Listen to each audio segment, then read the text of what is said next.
शशि आओ दीदी आइए आप आइए वो शशि मैं आपको थोड़ी सी सिखाऊंगी अच्छा हाथ लगाओ दीदी को क्या सब दीदी आइए मैं ऊपर जाऊं तब आ जाओ इधर जोत जगा कराओ हां इधर जोत जगा बैठे ना भी चल रही तो अगर काजल हां दीदी की तरफ से दीदी उड़ो वो वाला वो सुनाएंगे की बातें सुनाएगी ये डाल देगा हाँ मेरा नाम ये है पलटन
सरस्वती माँ चौथी माँ ब्राह्मण अगर कुछ हो गया तो चौथी माँ को याद ब्राह्मण हो गया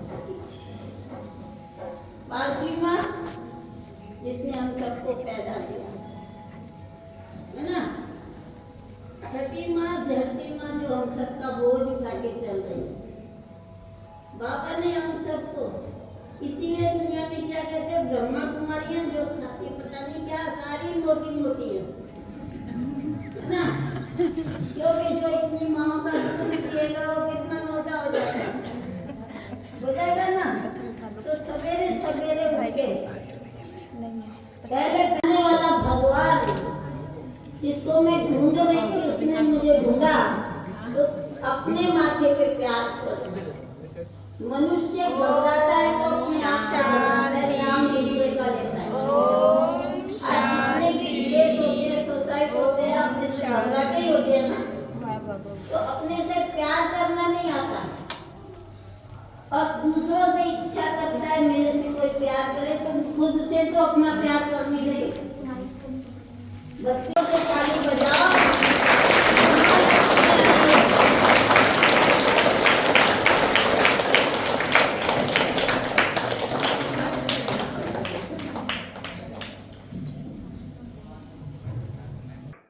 ओम शांति, ओम शांति, ओम शांति।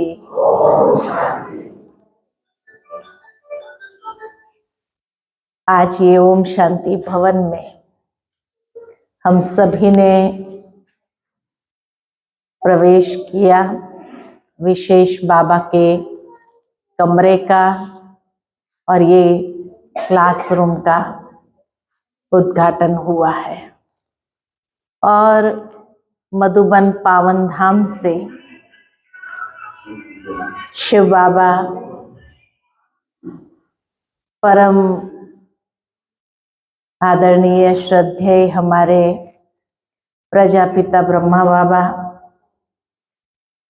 हमारी परम आदरणीय सभी दादियाँ, माँ सरस्वती एवं सभी मधुबन निवासी भाइयों बहनों का याद प्यार लेकर के आप सभी के बीच में यहाँ उपस्थित होने का ये सौभाग्य मिला है। तो इसीलिए खाली हम आए ऐसा नहीं कहेंगे, लेकिन सूक्ष्म में सभी मधुबन यहाँ पहुँच गया है, यही कहेंगे ना।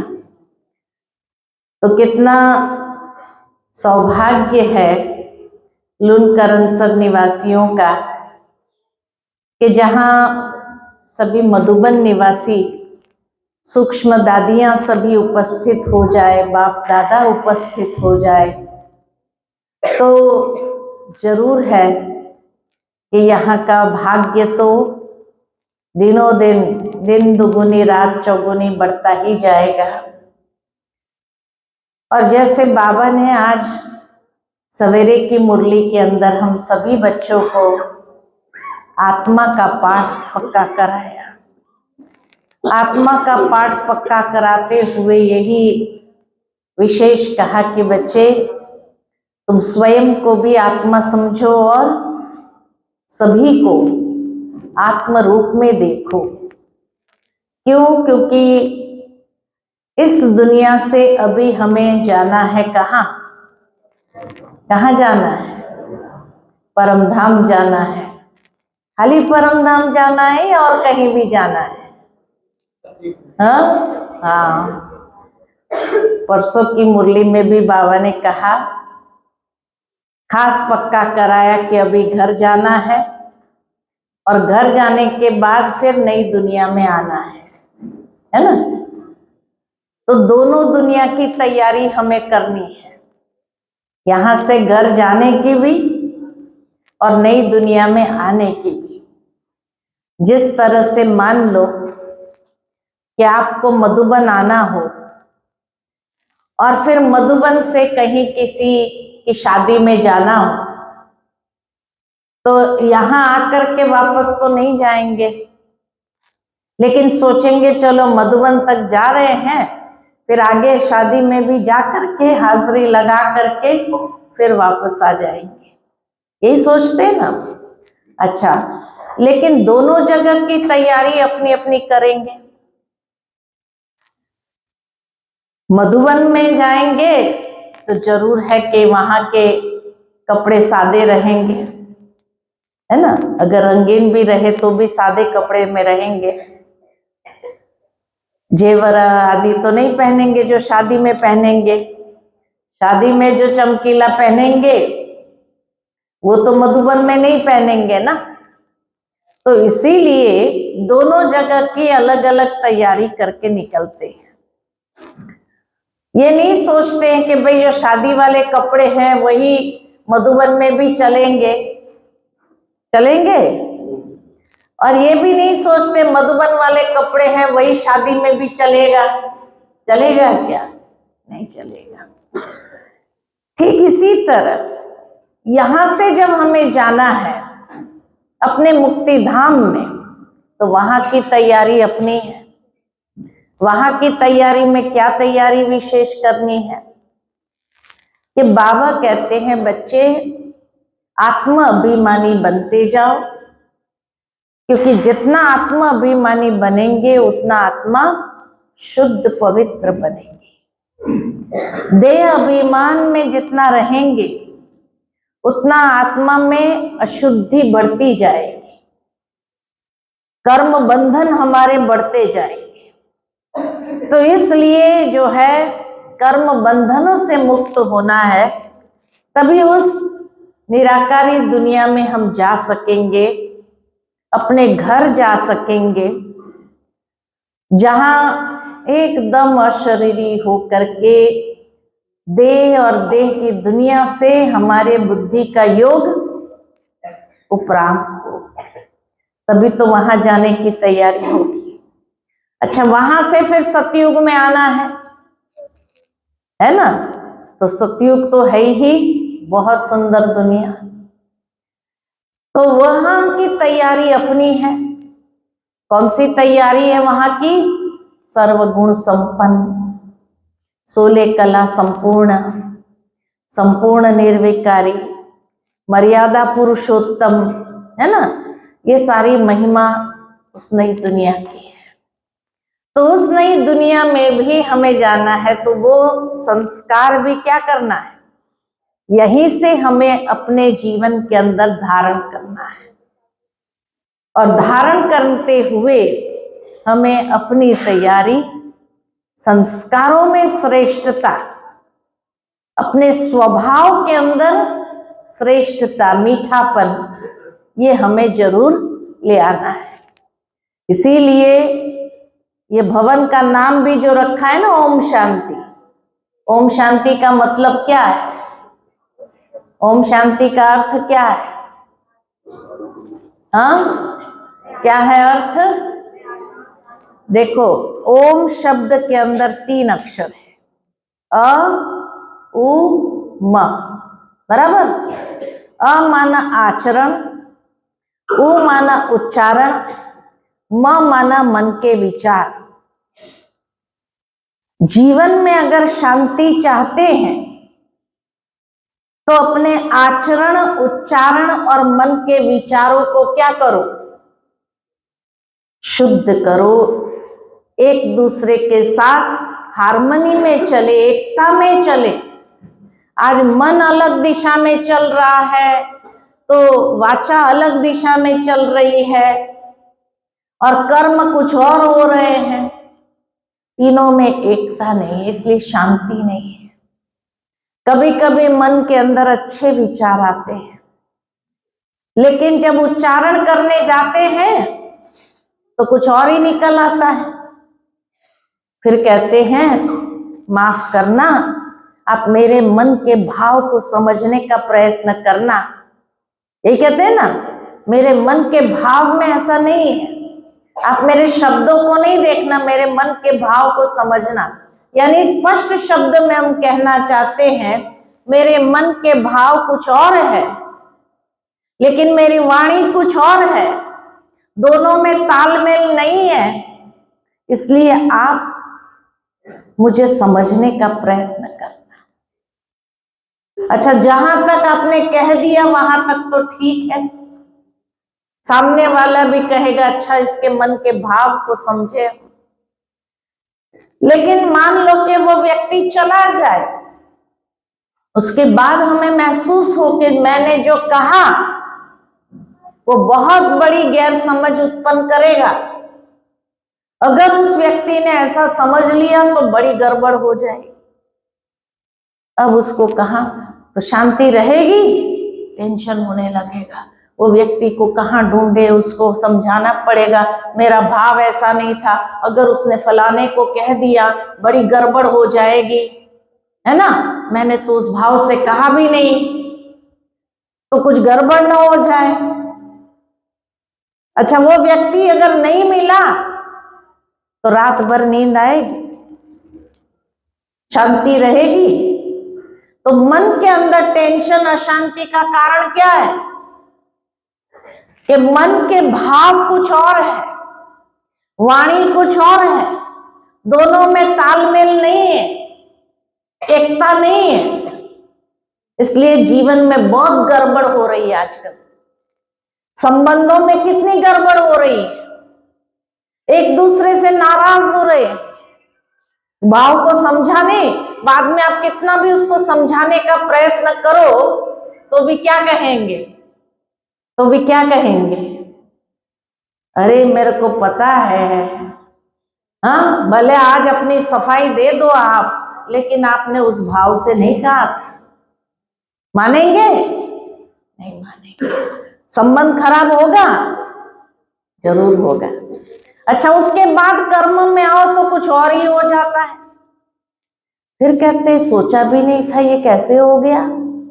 यानी सोचा कुछ और है, बोला कुछ और है, किया कुछ और है।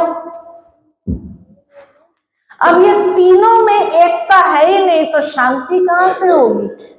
इसलिए जीवन में शांति नहीं है। आज हर एक का जीवन देखो, बड़े से लेकर छोटे तक हर एक क्या कहते? शांति चाहिए, शांति चाहिए। अगर शांति चाहिए जंगल में चले जाओ, स्मशान में चले जाओ, शांति मिलेगी। वो शांति चाहिए? नहीं। हमें कौन सी शांति चाहिए? सबके बीच में रहना है, सबके साथ संबंध में आना है, फिर भी हमारा मन शांत रहे, वो शांति हमें चाहिए।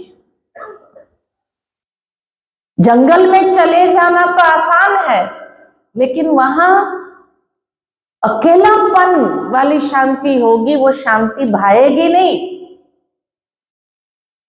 स्मशान में चले जाओ, स्मशानी शांति होगी, लेकिन वो शांति नहीं चाहिए, है ना। हमें ये शांति चाहिए कि हर कर्म करते हुए, संबंध व्यवहार में आते हुए हमारा मन शांत रहे। वो शांत कब रहेगा? जब मन वचन कर्म तीनों में एकता होगी, तीनों में आपसी क्या होगी? तालमेल होगी, तभी शांति होगी।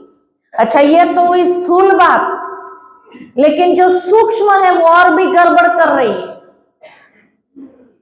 मन के भाव कुछ और है, दृष्टि कुछ और है, वृत्ति कुछ और है, भावना कुछ और है, वाणी कुछ और है, व्यवहार कुछ और है, कर्म कुछ और है। कहां तालमेल है? बताओ, तालमेल है कहीं? अब जहां कोई जगह तालमेल है ही नहीं, तो शांति तो कहां से रहेगी? इसलिए ओम शांति जब हम कहते हैं, अर्थात जागृत हो जाओ, देखो अपने आप ने मेरे मन के विचार मेरी वाणी के साथ तालमेल रख रहा है, और मेरी वाणी मेरे कर्म के साथ तालमेल रख रही है। क्योंकि दुनिया में तो कहीं पर भी ये तालमेल आपको देखने को नहीं मिलेगा। लोग बोलेंगे बहुत मीठा मीठा, लेकिन अंदर में कुछ भावना अलग होती है। बाद में क्या कहते हैं? अरे देखा कितना मीठा बोल रहे थे, शहद से मीठा बोल रहे थे, लेकिन अंदर में क्या है हम सभी जानते हैं। होता है ना ऐसा व्यवहार में, संबंधों में। आज देख रहे हैं ना परिवार के अंदर क्या चल रहा है, कि जहां आपसी सद्भाव नहीं रहा, स्नेह नहीं रहा, प्यार नहीं रहा, तो शांति कहां से होगी? इसलिए ओम शांति हमें यही सिखाता है कि अपने मन वचन कर्म को एक करो। उनके अंदर तालमेल ले आओ। जो हर कोई कहे कि ये व्यक्ति के अंदर जो है ना वही बाहर है, ये नहीं कि अंदर कुछ और बाहर कुछ नहीं। हमारा जीवन ऐसा हो जो अंदर वही बाहर हो, और वो बाहर प्रकट होता है हमारे कर्म से, हमारी वाणी से। तब हमारे जीवन के अंदर सुख शांति सहजता से आती है। लोग यहाँ आकर के यही अनुभव करते हैं कि हाँ भाई ओम शांति में जाते हैं, शांति बहुत है। क्यों शांति है? क्योंकि कहते हैं यहाँ हमारा मन इसलिए शांत हो जाता है कि हमें अपने आप को देखने का एक अवसर मिलता है।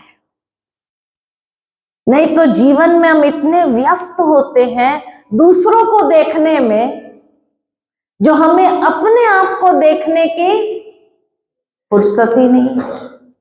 और इसलिए कहां हम गलत हो रहे हैं, तो अंदर कुछ है बाहर कुछ है, दोनों के रास्ते ही अलग अलग है। दोनों के रास्ते ही जब अलग अलग है, अपने आप को देखते ही नहीं, तो दिनों दिन वो क्या होता है, गैप बढ़ती जा रही है, अंतर बढ़ता जा रहा है।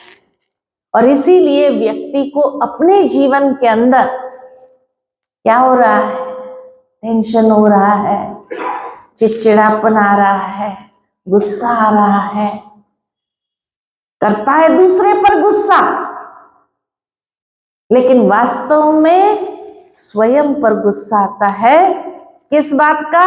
कि जो मैं सोच रहा हूं वो मैं बोल क्यों नहीं पा रहा हूं, और जो मैं बोल रहा हूं वो मैं कर क्यों नहीं पा रहा हूं। क्योंकि ये तीनों को एक करने के लिए ताकत चाहिए, शक्ति चाहिए, आत्मशक्ति चाहिए ना। इसीलिए भगवान के मंदिर में जाकर क्या मांगते रहे, हे प्रभु शक्ति दो। ये मांगा ना। कौन सी शक्ति मांगी? किसी से लड़ाई करने की नहीं। कौन सी शक्ति चाहिए? आत्मिक शक्ति चाहिए। आत्मिक शक्ति चाहिए जिससे हम ये तीनों क्रियाओं को एक दूसरे के समीप ला सके, वो अंतर को मिटा सके। जो अंदर है वही हमारा बाहर हो। हेरा फेरी नहीं, दुनिया के अंदर हेरा फेरी बहुत है। और इसीलिए जब ओम शांति में आते हैं, वो हेरा फेरी नहीं होती है, मन को सुकून मिलता है, शांति मिलती है, अच्छा लगता है।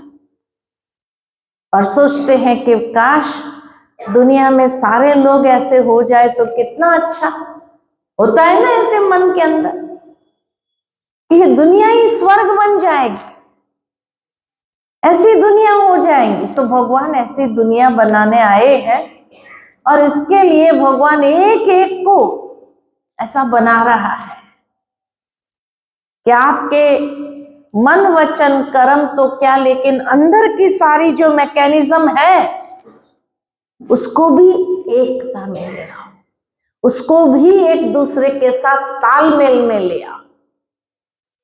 फिर देखो खुद का जीवन इतना सुंदर हो जाए। हमें दूसरों को सुधारने की जरूरत नहीं, हम अपने आप को सुधारें। खुद के जीवन में कितना टेंशन है, लेकिन आज दुनिया दूसरे को सुधारने में लगी हुई है। तुमको ऐसा करना चाहिए, तुमको ऐसा नहीं बोलना चाहिए, तुमको ऐसा करना चाहिए, ये सोचना चाहिए, है ना। दूसरों को क्या सोचना चाहिए, उसको क्या बोलना चाहिए, उसकी सलाह हम दे देते हैं, लेकिन खुद के लिए नहीं है ना। देखते ही नहीं है, हम टाइम ही नहीं है अपने आप को देखने का। जब टाइम ही नहीं है तो धीरे धीरे अंदर की मैकेनिज्म बिगड़ रही, और हमें देख करके क्या हमारे परिवार के सदस्य भी हमें देख करके सोचते हैं अगर ये कर रहे हैं तो हम भी करें, है ना। बड़ों को देख करके ही तो छोटे भी सीखते हैं, अगर यही कर रहे हैं तो हम भी करें।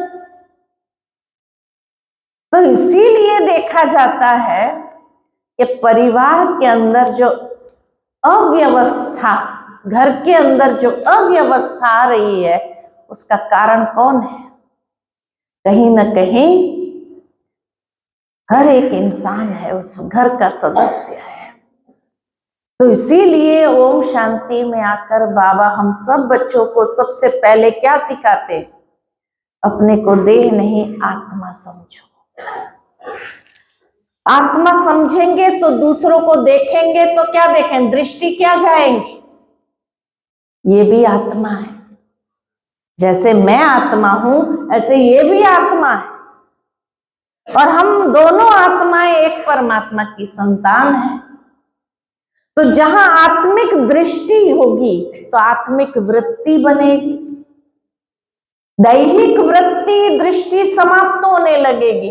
और जितनी आत्मिक दृष्टि वृत्ति हुई कि धीरे धीरे आप देखो तो हम एक दूसरे की कमी कमजोरी देखने के बजाय हम क्या देखने लगेंगे? एक दूसरे के सद्गुण देखने लगेंगे। आत्मा स्थिति में स्थित होना तो आत्मा में सद्गुण है।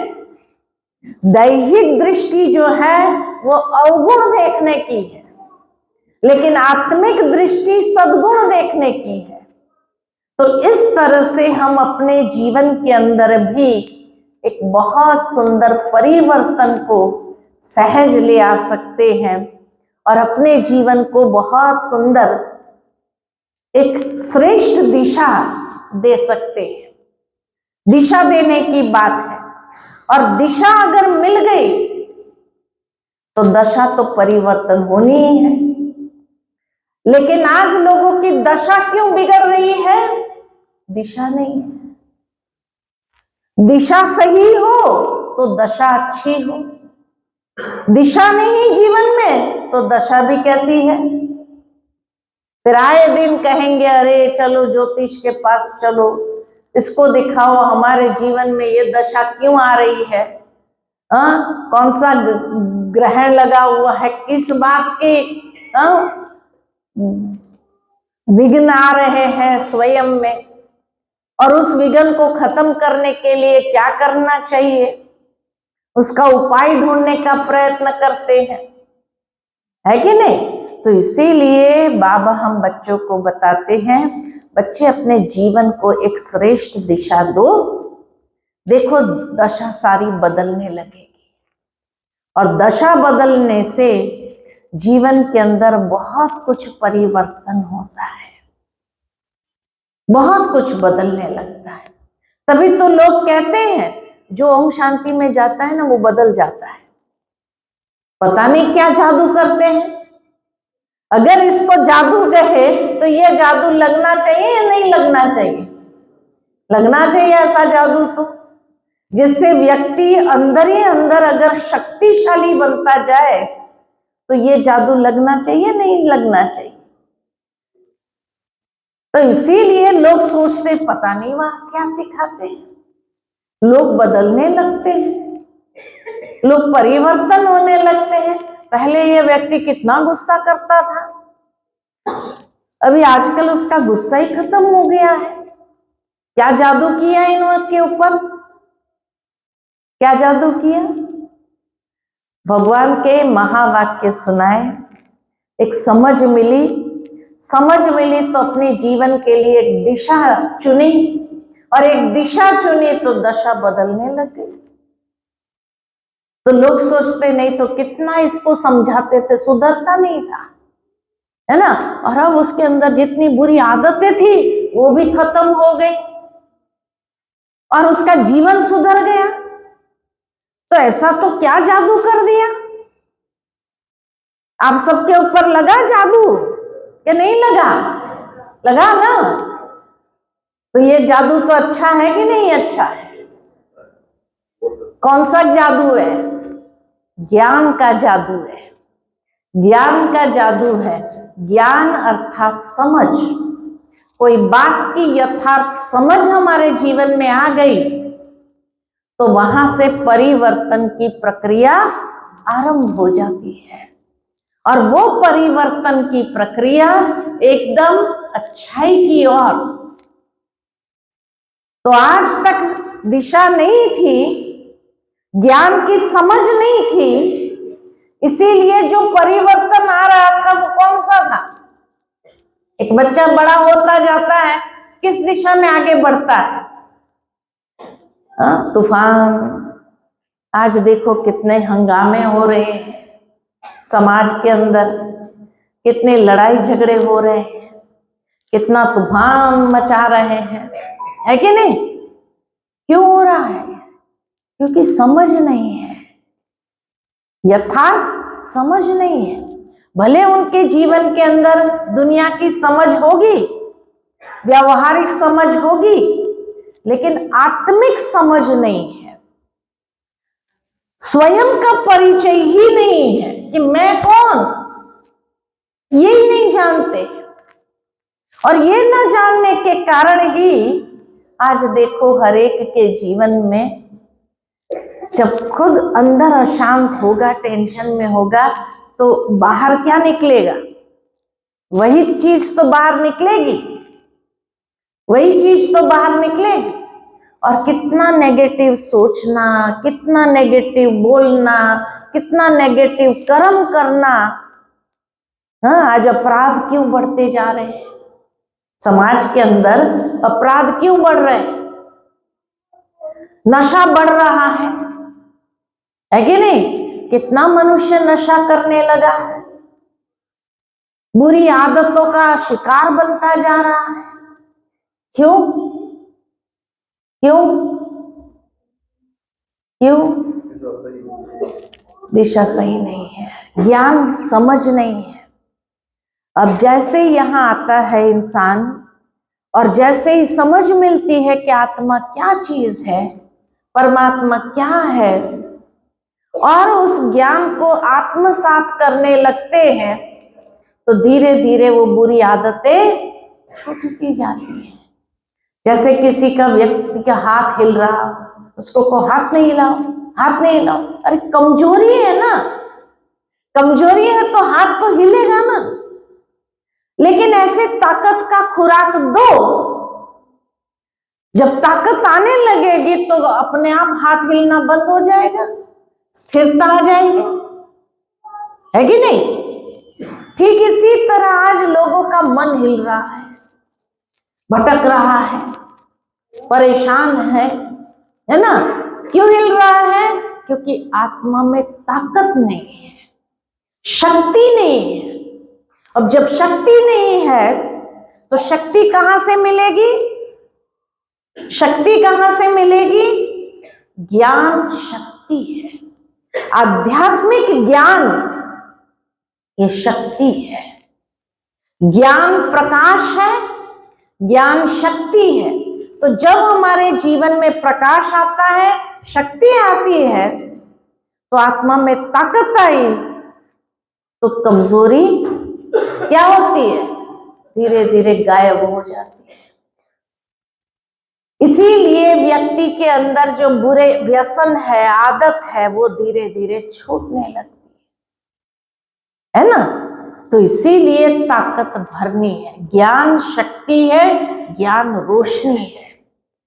आज दुनिया के अंदर जो बच्चे पढ़ाई कर रहे हैं वो ज्ञान नहीं है, सूचनाएं हैं, दुनिया की सूचनाएं हैं। क्या हो रहा है दुनिया में, विज्ञान में क्या हो रहा है, सूचनाएं, इंफॉर्मेशन टेक्नोलॉजी इसीलिए कहते हैं इंफॉर्मेशन। इंफॉर्मेशन माना सूचनाएं।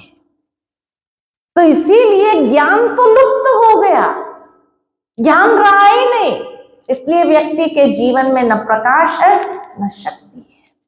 आध्यात्मिक ज्ञान में ही वो प्रकाश भी है, शक्ति है। तो रोज जब आते हैं, ये बाबा का घर जो खुला है, किस लिए खुला है? ताकि यहां आकर के हर कोई अपने अंदर शक्ति प्राप्त करे, रोशनी प्राप्त करे, तो उसको दिशा नजर आए कि कहां चलना है, कैसे चलना है ना? जैसे एक वो दृष्टांत याद आता है कि एक बार एक छोटा बच्चा था, और छोटा बच्चा था तो जब रास्ता क्रॉस कर रहा था, 8-10 साल का बच्चा था, रास्ता क्रॉस कर रहा था, तो अचानक एक गाड़ी आई और उसको टक्कर मारी, जोर से उड़ा दिया उसको। हाथ पैर उसके सारे टूट गए, इतने मल्टीपल फ्रैक्चर आ गए उसको। तो कुछ समाज सेवी लोग थे, इकट्ठा हुए कि भाई अनाथ है बच्चा, इसका कौन करेगा। तो सारे समाज सेवी संस्थाओं ने मिल करके उसका इलाज करवाया, उसका ऑपरेशन का खर्चा दे दिया, सब कुछ दे दिया। एक समाज सेवी भाई जो थे, उसने विशेष उसके लिए ध्यान दे करके भाई जब तक हॉस्पिटल में है उसको फल देता रहा, भेजता रहा और मिलता रहा बीच बीच में। फिर वो बच्चा ठीक हो गया। बहुत सालों के बाद वो समाज सेवी जो था भाई, वो जेल में प्रोग्राम था, तो जेल में प्रोग्राम के लिए गया, वहां उसको बुलाया गया था।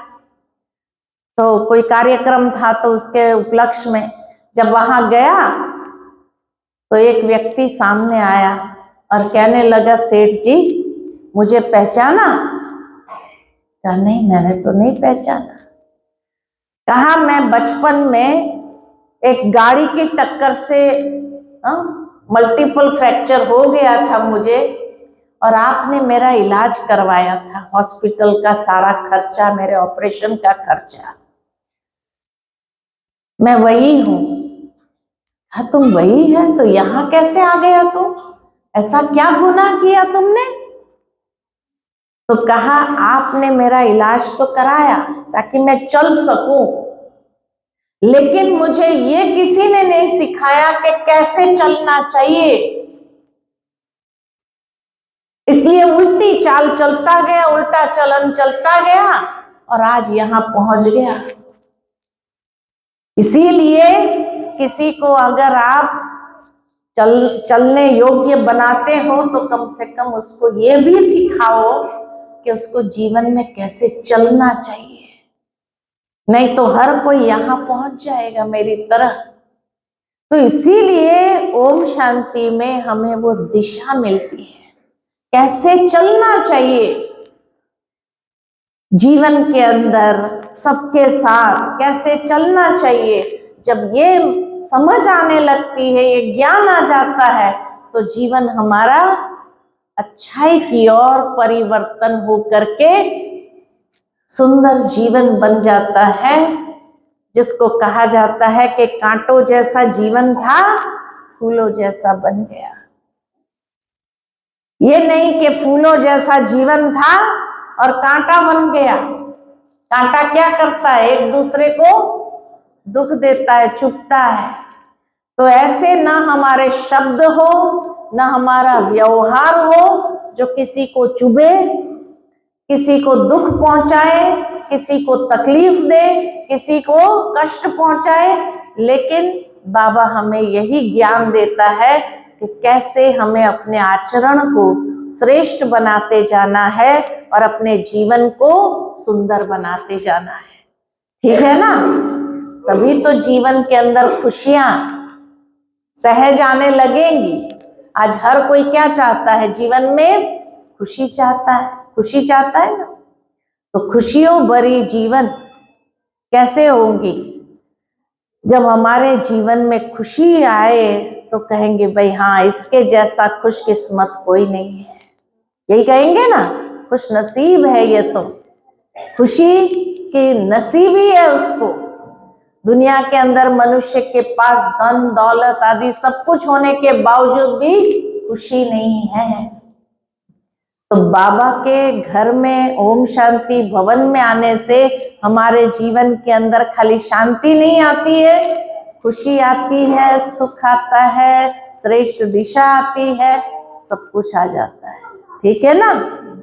अच्छा, ओम शांति, ओम शांति, ओम शांति।